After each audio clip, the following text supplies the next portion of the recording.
میں اور میری محترم بہن ڈاکٹر عظمیٰ صاحبہ ہم دونوں آپس میں ایک دوسرے کے رویوں کو جج کر رہے تھے، خوبیاں اور خامیاں اصلاح کے لیے چیک کر رہے تھے، ایک دوسرے کو بتا رہے تھے، گویا آئینہ دکھا رہے تھے۔ تو ہم دونوں اس نتیجے پر پہنچے کہ ہمیں ہمدردی بہت اچھی لگتی ہے، گویا ہم سمپتھی چاہتے ہیں، اور یہ نہ صرف ہم بلکہ من حیث النساء اسپیشلی خواتین ہمدردی ہی کی تو بھوکی ہیں۔ کوئی میٹھے بول دے اس پر قربان ہو جاتی ہیں، اور ایون یہاں تک کہ ماں باپ، گھر والے اور سب کچھ قربان کر دیتی ہیں، داؤ پر لگا دیتی ہیں، اور دین تک کی پرواہ نہیں کرتی، حتیٰ کہ حلال حرام کی بھی پرواہ نہیں کی جاتی۔ بلکہ انسان ہونے کی حیثیت سے ہمدردی سب کو اچھی لگتی ہے۔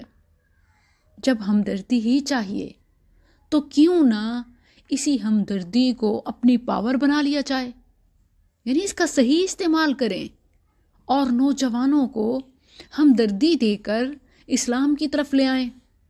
تو آج یہی میرا ٹاپک ہے۔ یقین کیجئے کہ ہمدردی وہ ہتھیار ہے کہ جسے پھینک کر آپ خشکی میں بھی مچھلیاں پکڑ سکتے ہیں۔ پانی تو پانی، دشمن کو بھی اپنا بنایا جا سکتا ہے۔ آج کے نوجوان کو ہمدردی ہی کی ضرورت ہے، اور اسے استعمال کر کے، صرف ہمدردی کر کے آپ کسی بھی شخص کو اسلام کی طرف راغب کر سکتے ہیں۔ آج ہمارا المیہ یہ ہے کہ نان مسلم کو تو مسلم بنانا ہم سب کا ایک شاید خواب ہوگا، اور بڑی ہی اسے عجیب اور پسندیدہ نگاہوں سے دیکھتے ہیں کہ فلاں نے مسلمان کر لیا فلاں کو، اور ہمارے ہاتھوں بھی کوئی مسلمان ہو جائے، ہماری نجات کا ذریعہ بن جائے۔ حالانکہ اس وقت ضرورت اصل میں مسلمان کو مسلمان کرنے کی ہے۔ اس لحاظ سے بھی کام کرنے کی ضرورت ہے دعویٰ کے فیلڈ میں، مگر خاص طور پر سب سے پہلے اپنے گھر میں اصلاح کی ضرورت ہے۔ آج کا مسلمان جو بے راہ روی کا شکار ہے، اسے ہمدردی کی ضرورت ہے۔ ایک معروف واقعہ آپ کو سناتی ہوں مسند احمد سے، حدیث نمبر 2221 ہے۔ ایک نوجوان نے نبی صلی اللہ علیہ وسلم کے پاس آ کر زنا کی اجازت مانگی۔ لوگوں نے اسے کوسنا شروع کر دیا، مگر نبی صلی اللہ علیہ وسلم نے اسے قریب بلایا۔ دیکھیے اب ہمدردی کیسے کام کرتی ہے، اور آپ صلی اللہ علیہ وسلم نے کیسے کی۔ آپ صلی اللہ علیہ وسلم نے پوچھا کہ بیٹا کیا تم اپنی ماں کے لیے بھی یہ چیز پسند کرتے ہو؟ کہنے لگا نہیں، اللہ کی قسم کبھی نہیں۔ پھر آپ صلی اللہ علیہ وسلم نے بیٹی، بہن، چچی اور خالہ کے متعلق بھی پوچھا۔ اس کے بعد آپ نے اس کے سینے پر ہاتھ رکھا، یعنی پہلے روک تو چکے تھے، ایک ایسی بات کی کہ وہ لاجواب ہو گیا، کوئی صفائی رکھ ہی نہ سکا۔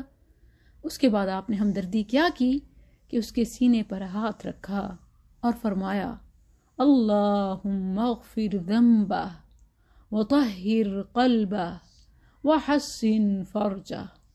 اے اللہ اس کے گناہ بخش دے اور اس کا دل پاک کر دے اور اس کی شرمگاہ کی حفاظت فرما۔ راوی کہتے ہیں کہ اس کے بعد اس نوجوان نے کبھی کسی کی طرف توجہ بھی نہیں۔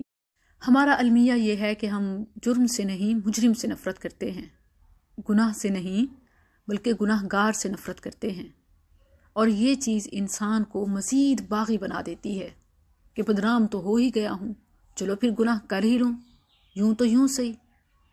اگر کوئی دنیا کی رنگینیوں کو چھوڑ کر دین کی طرف پہلا قدم بڑھاتا ہے تو اسے اتنا کرٹیسائز کیا جاتا ہے کہ تم تو پورے دین پر عمل ہی نہیں کر رہے، اسلام یہ تو نہیں ہے کہ کچھ چیزوں پر عمل کرو اور کچھ پر نہیں۔ اسے موقع ہی نہیں دیا جاتا کہ وہ دین کو سمجھے اور مکمل داخل ہو۔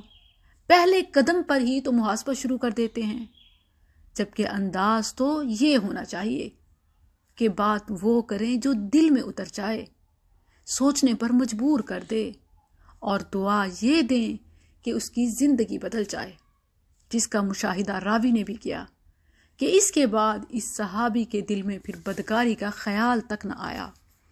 تو یہ بہت اہم دعا ہے، اسے لکھ لیجئے، یاد کر لیجئے اور خوب اہتمام کیجئے، اور جس کے بارے میں دل میں یہ خیال ہو کہ اسے گناہ سے رکنا چاہیے، دین کی طرف آنا چاہیے، تو یہی دعا دیجئے اسے۔ بڑی پیاری دعا ہے۔ آج کے نوجوان کو اس دعا کی اس دور سے بھی زیادہ ضرورت ہے، کیونکہ فتنے پہلے سے زیادہ ہیں۔ تو اصلاح کے لیے دعا والا کام کیجئے کہ یہ بہت بڑا مرہم ہے۔ والدین اولاد کے لیے پریشان اور چیخنے چلانے کے بجائے دعاؤں کا ہتھیار استعمال کریں۔ ٹیچرز اپنے اسٹوڈنٹس کے لیے، فرینڈز ایک دوسرے کے لیے۔ ہمارے تو دین کی خوبی ہے کہ جب کسی کی پیٹھ پیچھے اس کے لیے دعا کرتے ہیں تو وہ پہلے سے بھی زیادہ مؤثر ہو جاتی ہے، اور اس کا فائدہ نہ صرف جس کے لیے مانگا جاتا ہے اسے ہوتا ہے، بلکہ مانگنے والے کے لیے پہلے ہی فائدہ ہوتا ہے۔ وَلَكَ بِمِثْلِكَ، سبحان اللہ۔ سادہ لفظوں میں میری آپ سے گزارش ہے کہ اللہ کے لیے کسی ایک گناہگار کے خیر خواہ بن جائیں، اس کے دوست بن جائیں، اس کو اعتماد دیں کہ جب کبھی وہ گناہوں سے تھک جائے تو آپ کے پاس چلا آئے۔ اسے معلوم ہو کہ کوئی تو ہے جو میرے گناہوں کے اشتہار نہیں لگاتا، میں اسے جو بھی بتاؤں وہ مجھے نصیحت ہی کرتا ہے۔ اسے اپنائیت دیں، اس کے منہ سے آتی دھوئیں گناہوں کی بدبو برداشت کر لیں، اس کی کہانیاں تسلی سے سن لیں، اس کے لیے دعا کریں۔ فرشتے آپ کے لیے دعائیں کریں گے، ہر آن امید دلانے والے بن جائیں۔ وہ خود کسی دن نماز کے لیے آپ کے ساتھ چل پڑے گا۔